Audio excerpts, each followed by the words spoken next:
Hi, Tori. Welcome. Hi, Billy. Welcome to you.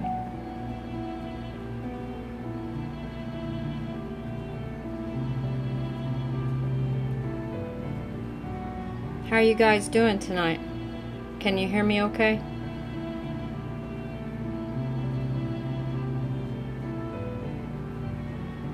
Either double tap the screen for hearts that you can hear me, or put yes in the chat box.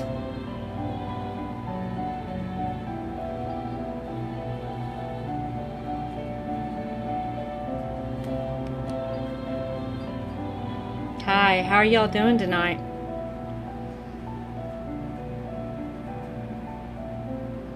Are you good? Is the music too loud? Type yes or no in the chat box. We lost somebody.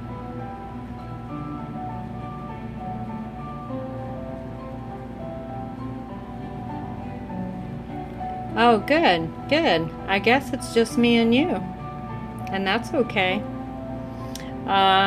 For those that may watch the replay, I'll go ahead and introduce myself. I know you already know me. My name is Tammy Coyne, MHR. The MHR stands for Masters of Human Relationship. No on the music. What do you mean? No what? It's okay?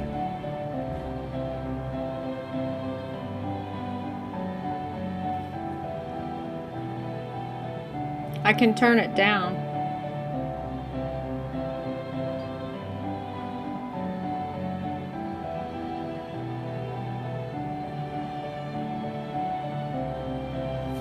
I'm not sure what the response was, so I'm going to turn it down just a tad.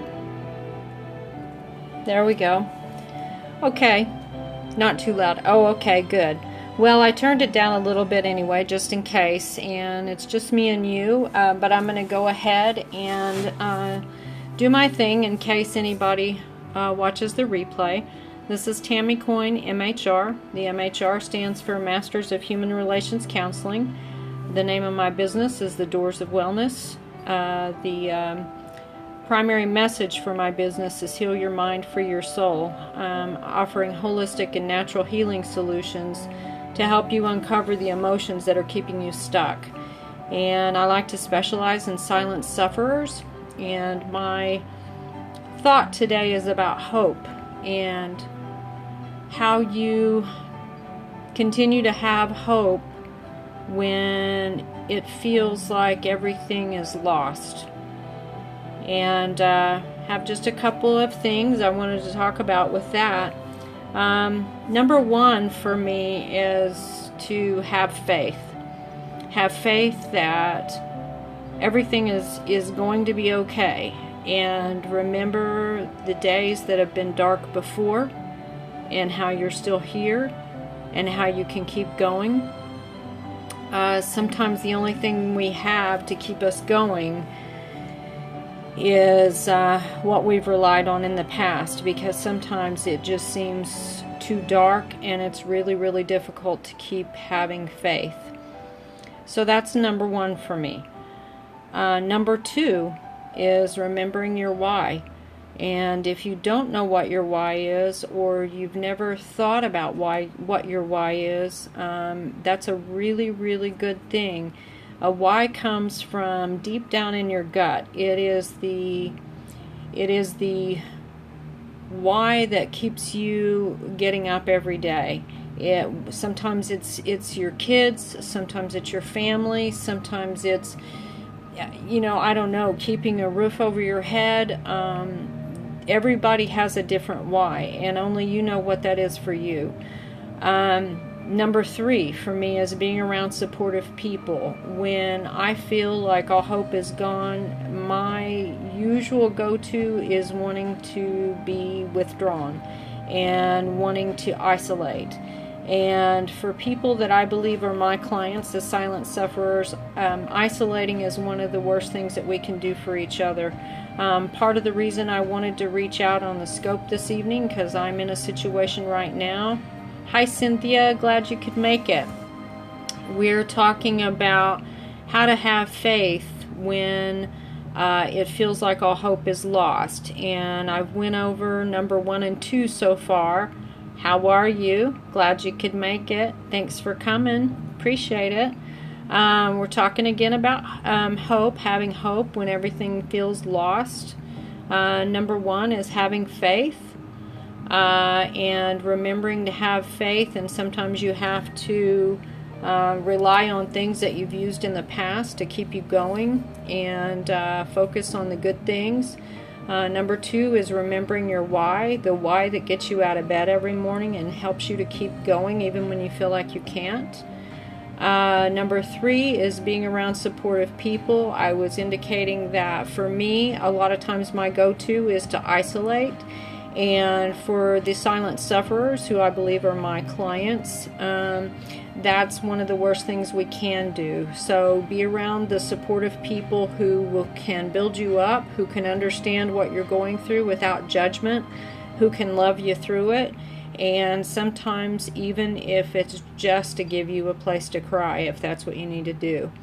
Number 4, help others. Again, another reason for doing this scope tonight, and for anybody who's watching it now or watching it on the replay, sometimes maybe the only supportive people you can find are people on the internet. And so maybe you've got a group that you belong to, or just like doing this scope, you can reach out to people this way. And helping others is another way.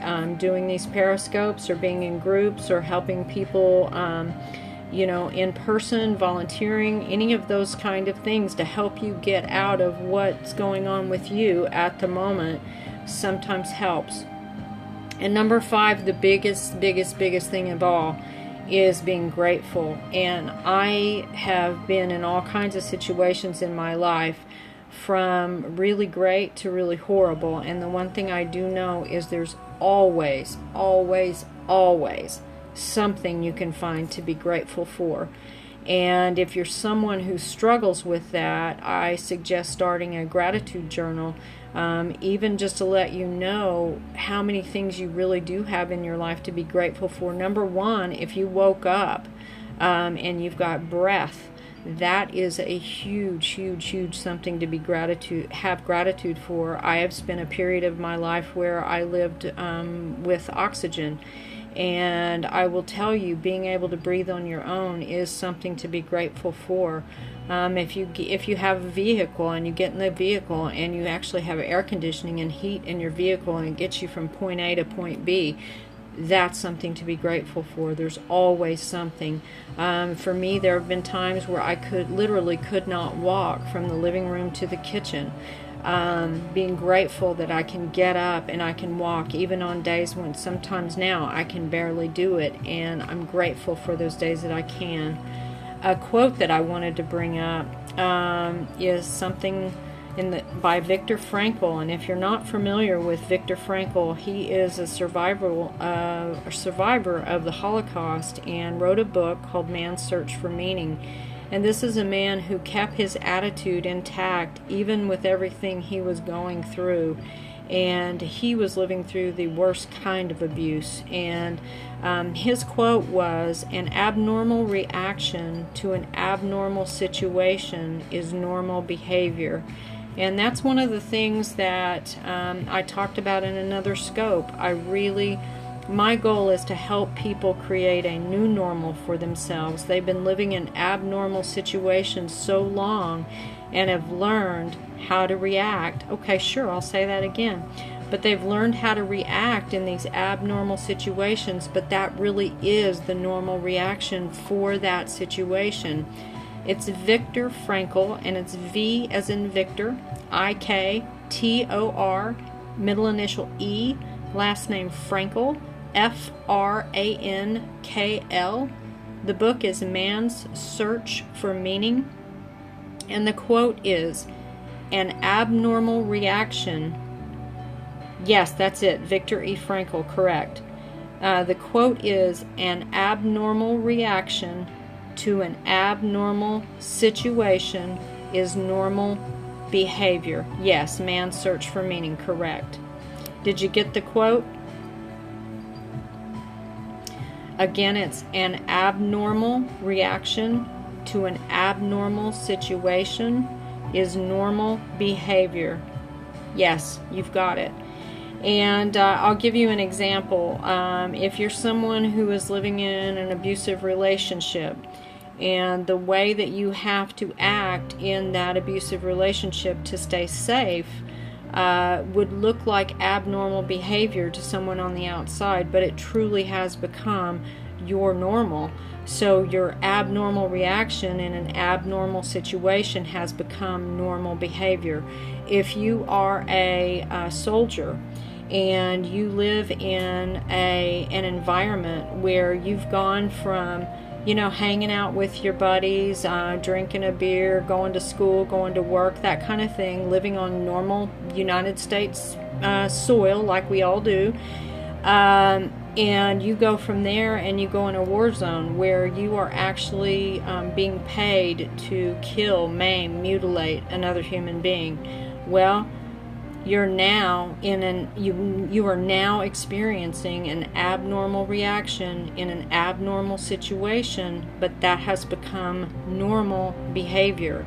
And that's why when soldiers come back and they try to live in society, it's a tough gig, because they teach you, you're normal. They put you in a war zone and say, okay, now this killing thing, that's your normal. And then they pluck you out and put you back in society and say, now function normally. Well, people think, just like with PTSD, they believe that's only true for military people, and I can tell you it's not. It's true for people who are living in abusive situations or who have lived in abusive situations, and it feels like all hope is gone. And losing hope comes in all forms. The situation I'm in right now, I have to remind myself the situations I've been in my life that were truly, truly horrible. And as scary as things are in my life right now, they've been worse. They've been much, much worse.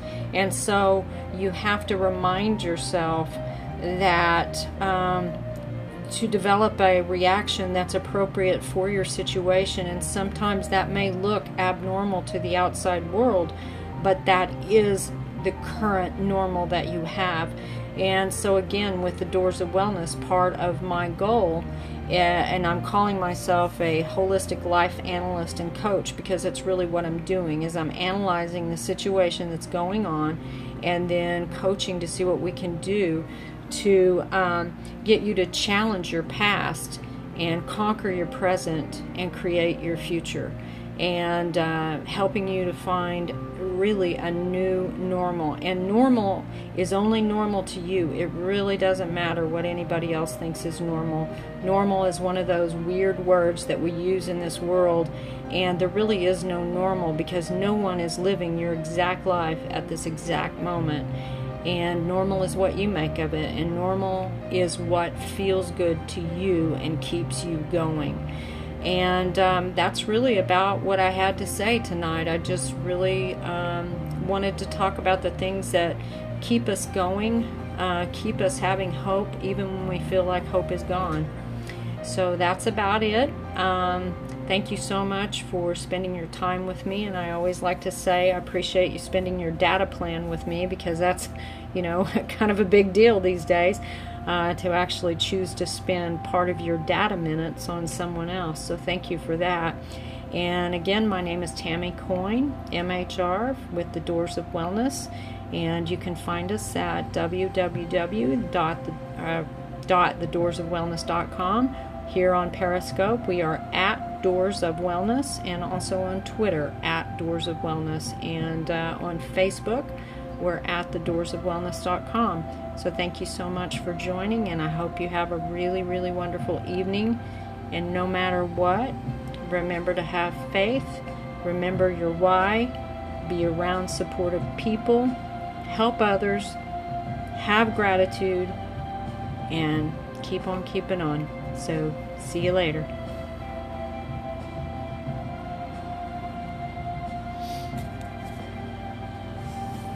Oh, I didn't hit the stop again. I'm glad I didn't. Thank you, Billy. I appreciate you being here. I really, really do.